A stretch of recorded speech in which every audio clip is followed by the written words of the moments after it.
야구야구 김영준입니다. 저는 2010년부터 메이저리그 중계를 해오면서 이 경기 말고 저 경기를 중계하고 싶다. 저 경기를 내게 배정해달라고 한 적이 그동안 한 번도 없었습니다. 하지만 이번에 처음이자 마지막으로 스포티비 편성 담당자에게 부탁을 했는데요.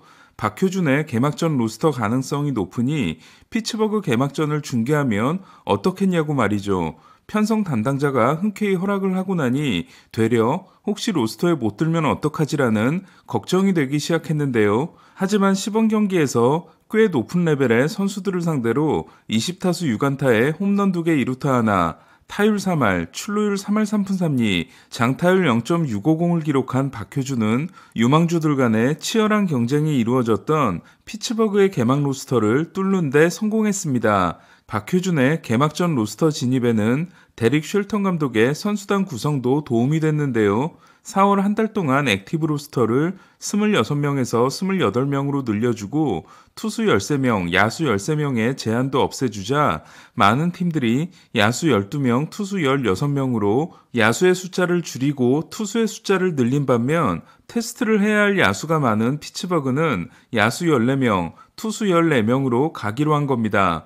이로써 금요일 오전 5시에 열리는 피츠버그와 세인트루이스의 개막전은 볼거리가 정말 많아졌는데요. 먼저 18년지기인 웨인라이트와 몰리나가 선발 투수와 선발 포수로서 통산 305번째 호흡을 맞춥니다. 몰리나는 18년 연속 개막전 출전이고 웨인라이트는 2016년 이후 6년 만에 개막전 등판이자 통산 6번째 개막전 선발 등판입니다. 여기에 세인트루이스의 신임 올리버 마물 감독은 부시 스타디움 홈팬들에게 큰 선물을 주기로 했는데요. 피츠버그의 개막전 선발이 우한 JT 브루베이커임에도 푸올스를 선발 라인업에 넣기로 한 겁니다. 2001년부터 2011년까지 12년 연속으로 세인트루이스의 개막전에 출전했던 푸올스는 이로써 세인트루이스의 5번을 달고 11년 만에 개막전에 출전하게 됐습니다.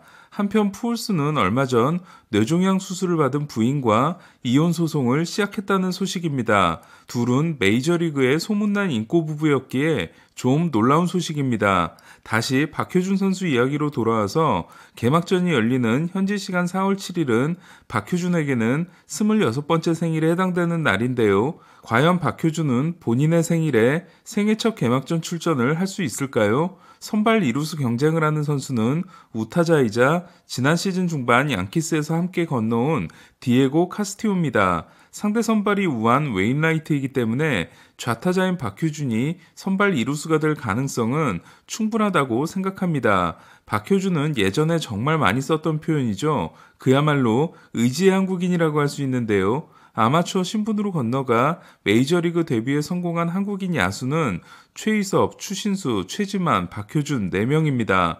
이들의 승격 시기를 보면 최희섭이 계약 후 3년 6개월, 추신수가 계약 후 4년 8개월, 최지만이 계약 후 6년 9개월이었던 반면 2014년 7월 양키스와 계약하고 2021년 7월 양키스 유니폼을 입고 데뷔한 박효준은 7년을 꽉 채운 후 데뷔하게 됩니다.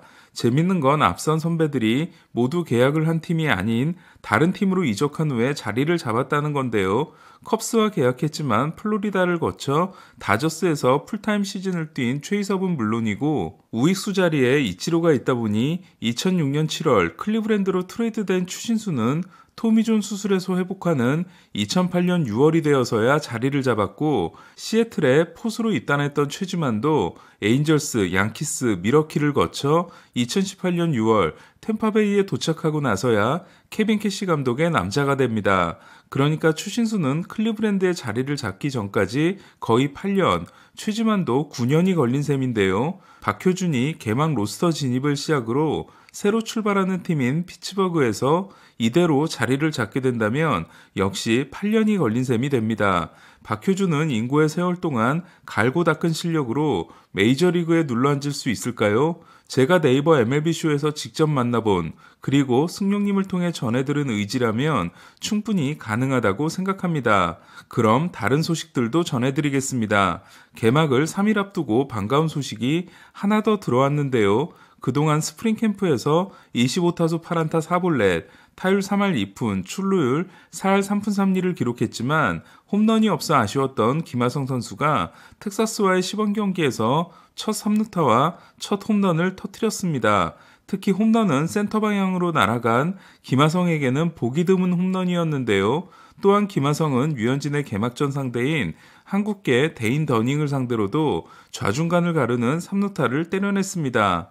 7kg을 증량한 박효준만큼이나 김하성도 파워를 늘리기 위해 웨이트 훈련에 전념한 것으로 알고 있습니다. 한편 류현진은 원래 내일 볼티모어를 상대로 최종 점검을 하지 않을까 싶었는데요. 하지만 시뮬레이션 게임에 나서는 걸로 결정했고 6이닝 동안 76구를 던지는 것으로 4월 11일 월요일 첫 경기 등판 준비를 끝냈습니다.